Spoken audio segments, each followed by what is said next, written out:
Cerita dibuka dengan sosok Michael Bryce yang sedang berada di puncak karirnya. Dia bukan pengawal biasa, dia adalah agen perlindungan eksekutif berperingkat AAA.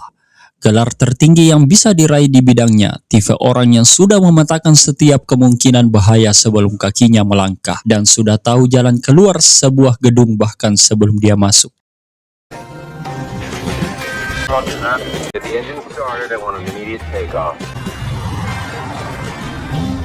Hari itu, Michael bertugas mengawal Takashi Kurosawa, seorang pedagang senjata dari Jepang yang mau terbang ke luar kota. Tim Michael sudah beres, jalanan bersih, ruang udara sudah dibersihkan, semua titik sudah dicek, laporan dari timnya mengalir begitu mulus. Kurosawa naik ke pesawat, duduk lalu melambaikan tangan. Semua terasa sempurna sampai kemudian satu tembakan sniffer dari entah mana memecah keheningan itu.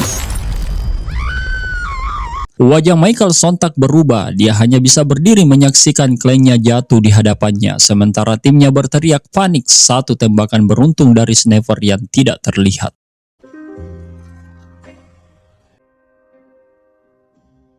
Dari kejadian itu, kehidupan Michael berubah drastis, status AAA-nya dicabut, karirnya hancur. Di pagi yang menyedihkan itu, kliennya Pak Schaefer sudah menunggu sambil mengomel saat Michael tiba. Lelaki itu gemetaran ketakutan, yakin ada orang yang mengintainya. Michael dengan tenang masuk lebih dulu ke dalam gedung untuk memeriksa keadaan dan membereskan semuanya.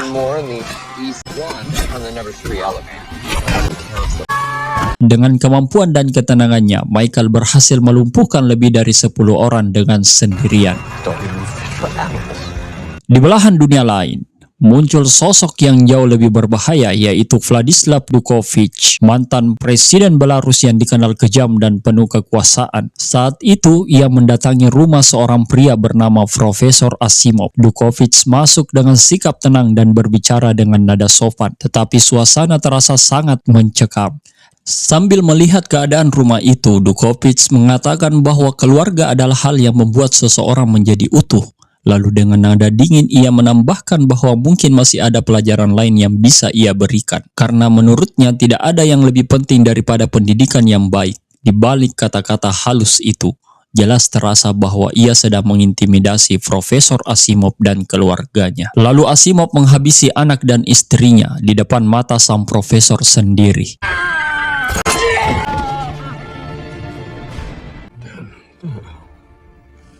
Rupanya, Dukovich kini sedang diadili. Profesor Asimov hadir sebagai saksi, menceritakan bagaimana dia dibawa ke kamp tahanan selama 3 tahun setelah kejadian itu. Tapi pengacara Dukovich langsung membantah semua kesaksian tanpa bukti konkret, dianggap hanya kabar angin, dan hakim mengabulkan keberatan itu. Di luar gedung, demonstran memenuhi jalan. Di dalam, jaksa penuntut semakin tersudut. Banyak saksi yang seharusnya hadir sudah menghilang. Dukovich dan jaringannya sangat rapi dalam membungkam siapa saja yang mengungkap fakta.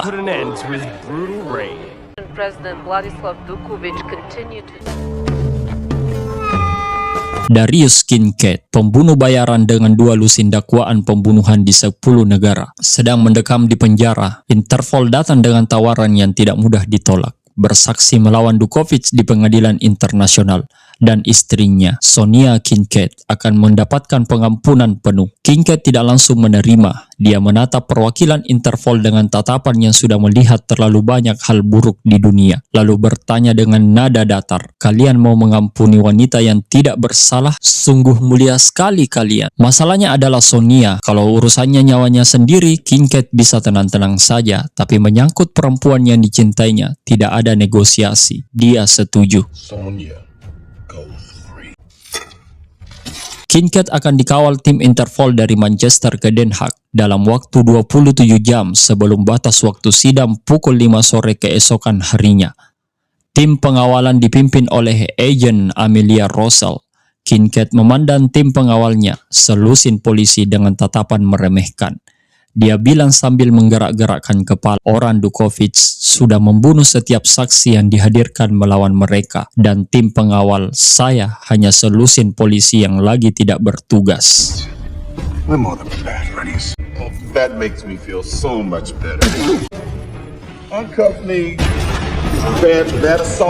Amelia meyakinkan bahwa rute sudah bersih dan operasinya benar-benar dirahasiakan. King Cat merespon dengan santai. Itu membuatku jauh lebih tenang. Dengan nada yang jelas sama sekali tidak merasa tenang. Dalam perjalanan, King Cat mulai memperhatikan kota-kota kecil yang mereka lewati. Gedung-gedung berdekatan, jendela-jendela menghadap ke jalanan dan mengingatkan tim. Garrett menegaskan, rute sudah dibersihkan, tak perlu khawatir. King Cat hanya bergumam pelan, bagaimana dengan hidungmu? Beberapa menit kemudian, suara ledakan terjadi.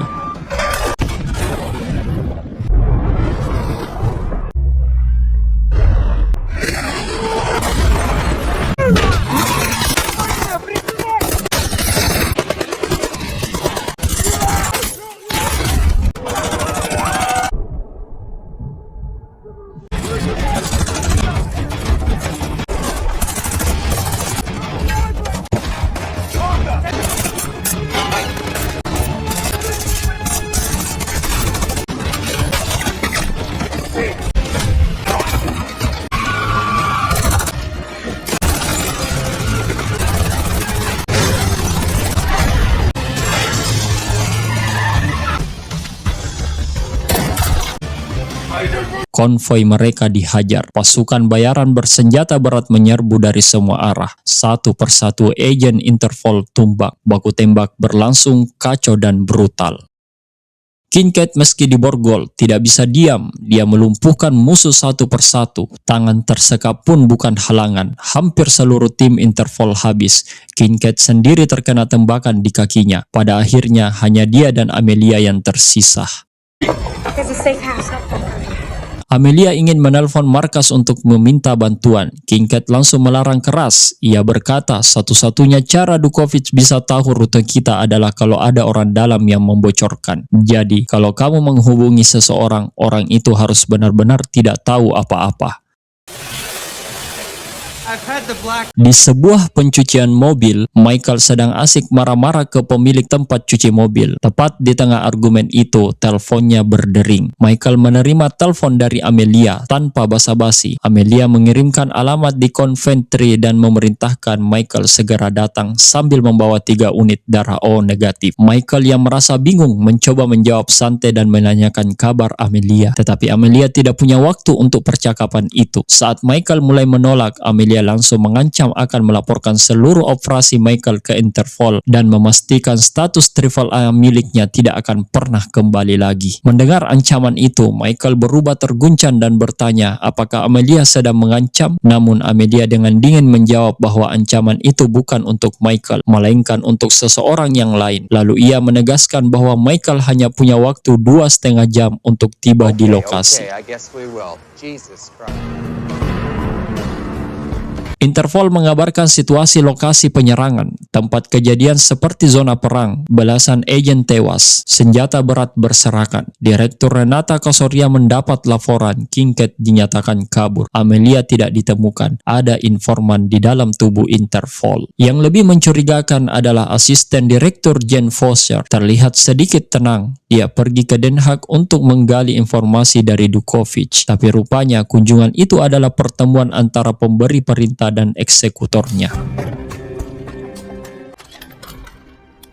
Michael tiba di safe house.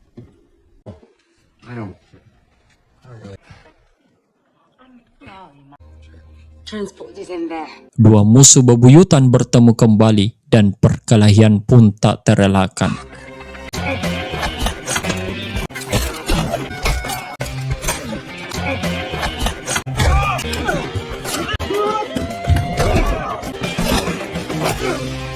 Di tengah perkelahian yang brutal itu, King Cat masih sempat tersenyum sambil berkata bahwa ia sudah lama menunggu momen itu terjadi. Sementara itu, Michael tetap bersikap dingin dan profesional meski melihat darah terus mengalir dari kaki King Cat. Pertarungan itu akhirnya membuat King Cat tumbang dan pingsan karena kehabisan darah. Tepat sebelum ia sempat menarik pelatuk senjatanya, Michael yang duduk tepat di depan King Cat hanya bisa menatap dengan kesal, lalu menoleh ke arah Amelia sambil berkata, berkata sinis bahwa inikah orang yang harus ia lindungi, bahkan sampai mengeluhkan bajunya yang ikut berantakan. Amelia pun menjelaskan situasinya. Interpol sudah bocor, dia sudah dicopot dari tugas, dan satu-satunya cara membawa Kincaid ke Den Haag adalah lewat jalur yang sama sekali tidak resmi. Dia butuh Michael. Sebagai imbalan, Amelia menjanjikan sesuatu yang selama ini paling ingin Michael dapatkan kembali. Amelia mencoba meyakinkan Michael dengan menawarkan sebuah kesepakatan. Jika Michael bersedia menjalankan tugas itu dan menjaga Kincaid tetap hidup, maka Amelia akan mengembalikan statusnya ke level elit seperti dulu. Ia juga berjanji Michael bisa mendapatkan kembali kehidupan impiannya. Ditambah satu bonus tambahan, Amelia tidak akan pernah mengganggunya lagi setelah semuanya selesai. Michael terdiam beberapa saat memikirkan tawaran itu sebelum akhirnya menjawab singkat dengan nada pasrah namun tegas. Bagus. Singkat cerita, Michael setuju, tapi bukan berarti dia senang. Dia masih menganggap semua ini sebagai ketidakadilan kosmik terbesar dalam hidupnya. Perjalanan paling menyebalkan pun terjadi. Mereka memulai perjalanan dengan mobil biasa yang dipilih oleh Michael sengaja tidak mencolok, menyatu dengan lalu lintas. Kincaid langsung protes soal mobilnya. Michael tidak peduli, Kincaid tidak bisa diam. Michael meminta dia diam, Kincaid semakin cerewet. Di perjalanan, Kincaid terus mengoceh sambil membaca kehidupan Michael dengan sangat mudah. Ia mengatakan bahwa Michael dulunya bercita-cita menjadi seorang polisi, sampai akhirnya sadar pekerjaan itu tidak menghasilkan banyak uang. Dari sana, Michael mengasah kemampuannya lalu memilih menjadi pengawal sekaligus pembunuh bayaran independen yang bekerja untuk orang-orang kaya. Kincaid bahkan dengan santai mengatakan ia tidak perlu melakukan riset untuk mengetahui semua itu, karena semuanya sudah terlihat jelas dari wajah Michael. Michael sendiri memilih diam dan tidak menanggapi provokasi tersebut. Life is a highway. Nobody gets out. It's full of twists and turns. Nobody, you can slip. You've been nobody.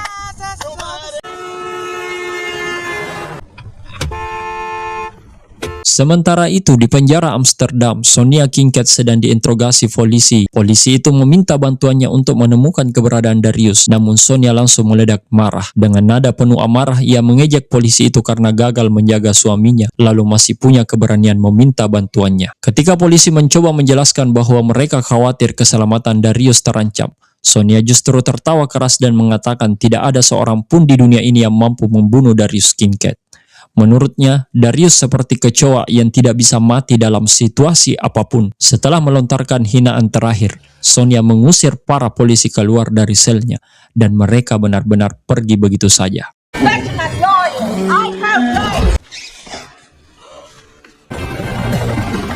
Kembali ke Michael dan Kincaid, persembunyian mereka ternyata kembali terendus oleh pasukan Dukovic. Safe house yang mereka tempati langsung diserbu. Dalam kondisi tanpa senjata dan tangan masih diborgol, Kincaid tetap mampu melumpuhkan satu persatu penyerang yang datang. Setelah semua musuh berhasil dibereskan, Kincaid dengan santai bercanda dan mengatakan beruntungnya Bryce ada di sana karena ia tidak tahu apa yang harus dilakukan tanpa dirinya. Michael yang masih memasang wajah datar hanya menjawab dingin sambil bertanya sinis, apakah Kincaid tahu apa yang terjadi selanjutnya. Wait to hear what I'll do next. Oh, use your electrolyte. Decide to open your own shop. Purpose.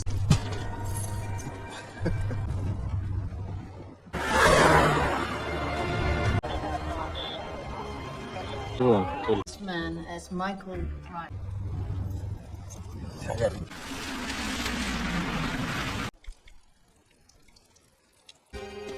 Hey, asshole!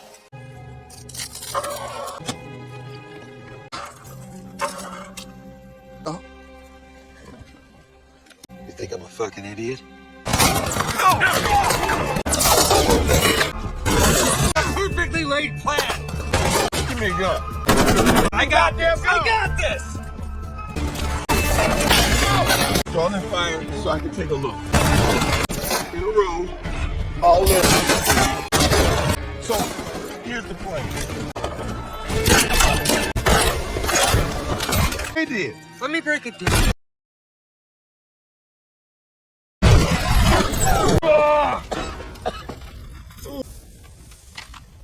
track a cell phone.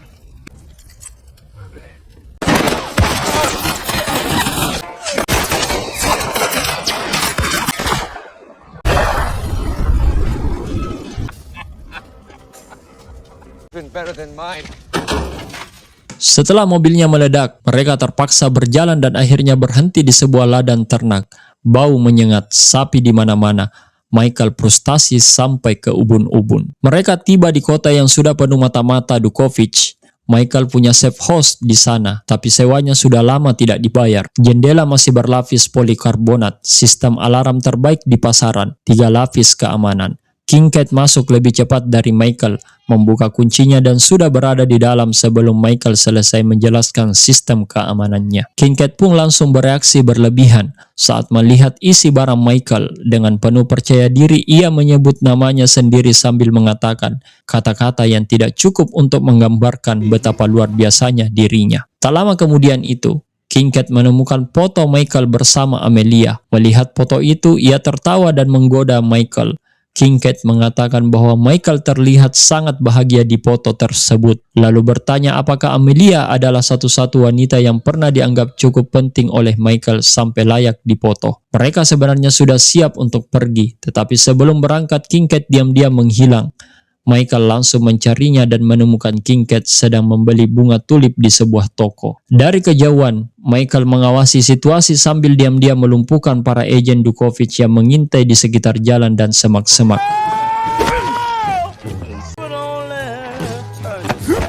Sementara itu, Kincaid berjalan santai menuju sebuah gedung dan meletakkan bunga tersebut di luar jendela yang langsung menghadap ke sel Sonia. Saat Sonia melihat Kincaid dari balik kaca, wajahnya yang biasa keras langsung berubah lebih lembut. Tak lama kemudian, Michael muncul dengan wajah kesal dan bertanya kenapa Kincaid tidak sekalian menyuruh toko bunga mengantarkannya saja. Namun Kincaid dengan santai menjawab hal seperti itu harus dilakukan secara langsung, agar terasa lebih personal.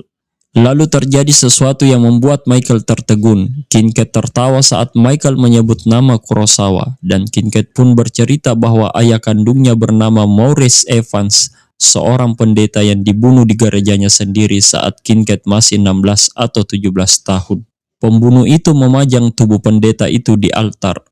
Itulah awal mula Kincaid menjadi apa dia sekarang. Bukan karena uang, bukan karena tidak ada pilihan, tapi karena dia tidak mau menunggu Tuhan membalas dendam. Dia ingin melakukannya sendiri. Kincaid berkata bahwa dalam Alkitab manusia diajarkan untuk tidak membalas dendam dan menyerahkan semuanya kepada Tuhan. Namun menurutnya, ia tidak ingin menunggu selama itu. Michael hanya bisa terdiam dan mendengarkan. Dengan nada lebih serius, Kincaid mengatakan bahwa ketika kompas moral Michael mengarah kepadanya, itu berarti Michael sebenarnya sedang menunjuk kepada salah satu orang baik. 4 jam sebelum sidang dimulai, Michael menelpon Amelia untuk memberikan laporan situasi. Namun bukannya langsung membahas rencana atau keamanan Kincaid, Michael justru tiba-tiba mengatakan bahwa ia sudah memaafkan Amelia. Sayangnya, Amelia tidak memberikan respon apapun yang Michael harapkan. Ia juga menegaskan bahwa dirinya tidak merasa melakukan kesalahan apapun dan tidak membutuhkan maaf dari Michael. Amelia kemudian langsung menyuruh Michael fokus membawa Kincaid ke persidangan secepat mungkin. Telepon ditutup. Persidangan Dukovic sudah di ambang batas. Hakim sudah hampir mengetuk palu pembebasan. Di luar gedung, demonstran memenuhi jalanan. Di dalam, pengacara Dukovic semakin percaya diri. Sementara itu terjadi kejar-kejaran di Kanal Amsterdam. Kincaid mengendarai speedboat sementara Michael melaju di atas kuda besi.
dan mampu melumpuhkan anak buah Dukovic satu persatu. Saat Michael merasa situasi sudah terkendali, sebuah mobil menghantamnya dari belakang dan menangkapnya.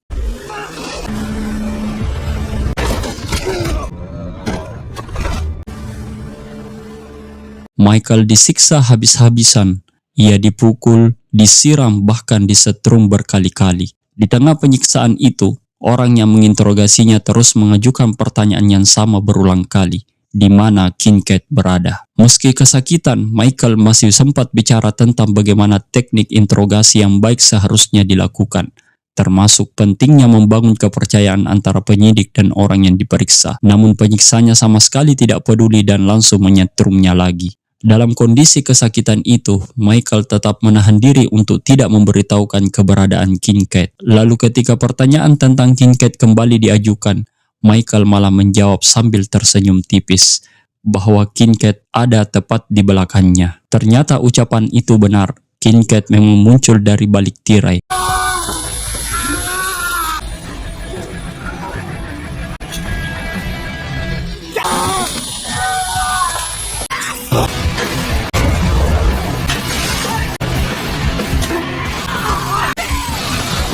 Langsung melumpuhkan semua orang di ruangan tersebut, lalu membawa Michael kabur dari tempat itu. Dalam perjalanan terakhir menuju Den Haag, Kincaid akhirnya meminta maaf dengan sungguh-sungguh kepada Michael untuk pertama kalinya. Ia mengakui bahwa dirinya salah karena sempat menertawakan pembunuh Kurosawa. Padahal kejadian itu membuat Michael kehilangan Amelia. Namun Michael justru menyalahkan dirinya sendiri. Ia merasa semua masalah yang terjadi adalah akibat dari pilihannya sendiri. Kincaid mencoba menenangkan Michael dan mengatakan bahwa itu bukan sepenuhnya kesalahan siapapun, karena hidup memang kadang berjalan dengan cara yang tidak adil. Di tengah perjalanan, mereka mulai menyusun rencana untuk bisa masuk ke Den Haag. Pasukan Dukovic sudah mengepung area luar dan siap menyerang kapan saja. Saat itulah Kincaid menawarkan sesuatu yang tidak diduga oleh Michael. Ia mengatakan bahwa setelah semua ini selesai, ia ingin membantu Michael memperbaiki hidupnya, termasuk mendapatkan kembali status AAA yang rusak karena ulahnya. She blends right in.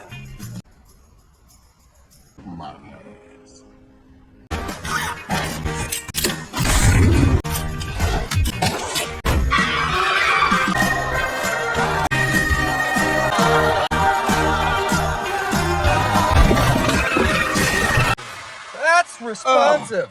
Out of the fucking car. A 3-day adjustment. Are we always yelling? Get out, fucking car! Michael menelpon Amelia untuk terakhir kalinya, tetapi sebelum sempat mengatakan apa yang sebenarnya ingin ia sampaikan, mobil mereka tiba-tiba menabrak pembatas jalan dan keadaan kembali kacau.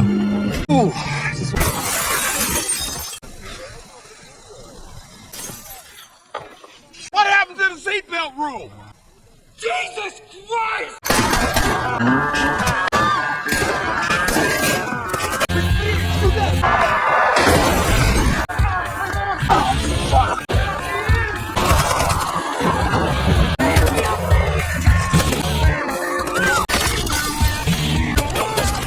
Di tengah kekacauan itu, Kincaid mengambil telepon Michael lalu berbicara langsung kepada Amelia. Dengan jujur, ia mengatakan bahwa Michael sebenarnya sangat peduli kepada Amelia. Menurut Kincaid, Michael memang buruk dalam mengungkapkan perasaan, tetapi ada satu hal yang sangat jelas, Michael benar-benar mencintainya.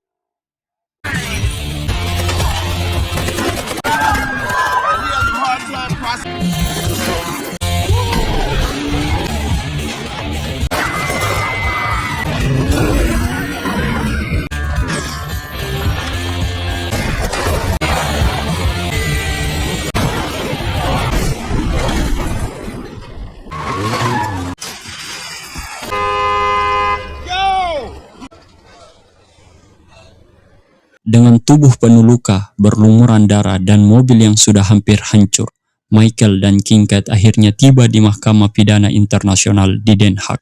Pasukan keamanan langsung menghentikan mereka di depan gedung, tetapi Michael dengan tenang mengatakan bahwa ia membawa saksi yang mereka butuhkan, Darius Kincaid. Sebelum masuk, petugas keamanan meminta Kincaid mengosongkan kantongnya.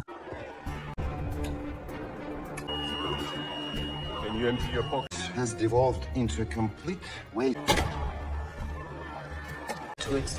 Dengan santai, King Cat mengeluarkan pistol demi pistol dari balik jasnya. Satu, lalu satu lagi, dan seterusnya, sampai para petugas hanya bisa menatap heran karena tidak mengerti. Di dalam ruang sidang, situasi sudah hampir terlambat. Hakim nyaris mengatakan persidangan gagal karena saksi utama belum muncul. Pengacara Dukovic bahkan sudah berdiri dengan wajah puas karena merasa kemenangan sudah di depan mata. Namun tepat di saat terakhir, Michael masuk bersama King Cat dan langsung memperkenalkan dirinya sebagai saksi.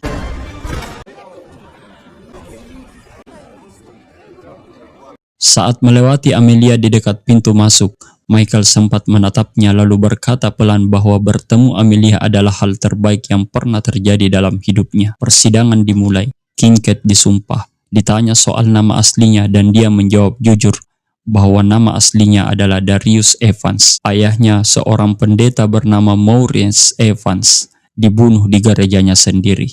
Michael mendengar itu dari kursi penonton dengan ekspresi yang penuh keberanian. King Cat bersaksi soal pertemuannya dengan Dukovic pada 17 April 2012 dan menyerahkan bukti video dari server yang fosfornya adalah sesuatu yang tidak akan pernah diketik hakim dengan senang hati. Oh, sorry. I'm sorry. Password. Dukovic is a dick.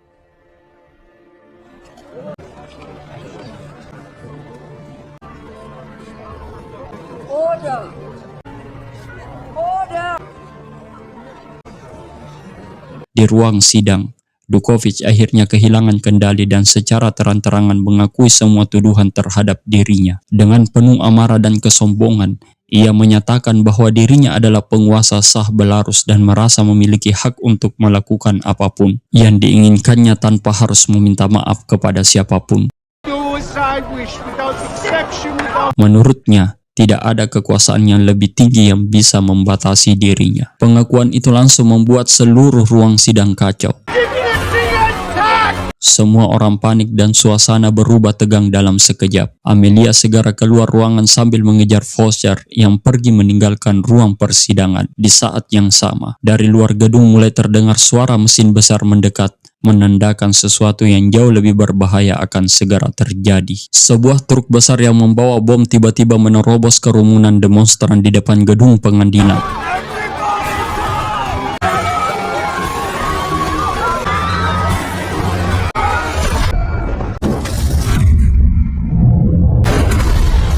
Ledakan besar pun terjadi dan membuat suasana langsung berubah kacau. Orang-orang panik dan berlarian ke segala arah. Di tengah ledakan itu, Michael berusaha menyelamatkan King Cat dengan menjadikan tubuhnya sendiri sebagai pelindung. King Cat masih sempat bercanda dan mengatakan bahwa inilah yang disebut layanan Triple A. Namun saat melakukannya, Michael terkena tembakan. Setelah menolong Michael seadanya, King Cat langsung berlari mengejar Dukovic. Menurutnya, ia sudah menyelesaikan bagiannya dan sekarang saatnya menghabisi pria yang menyebabkan semua kekacauan itu. Di sisi lain, Amelia berhasil mengejar Foster yang mencoba melarikan diri.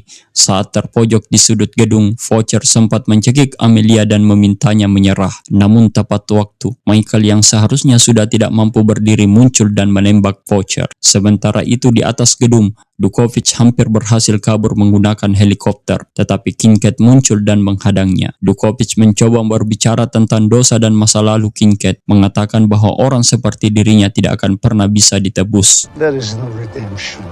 King Cat mendengarkan semua itu dengan tenang, lalu menjawab santai bahwa ia tidak peduli soal semua itu. Menurutnya, masalah terbesar Dukovic adalah karena ia berani menembak pengawalnya. Saat Dukovic bingung dengan ucapan itu, King Cat langsung menendangnya dari atap gedung.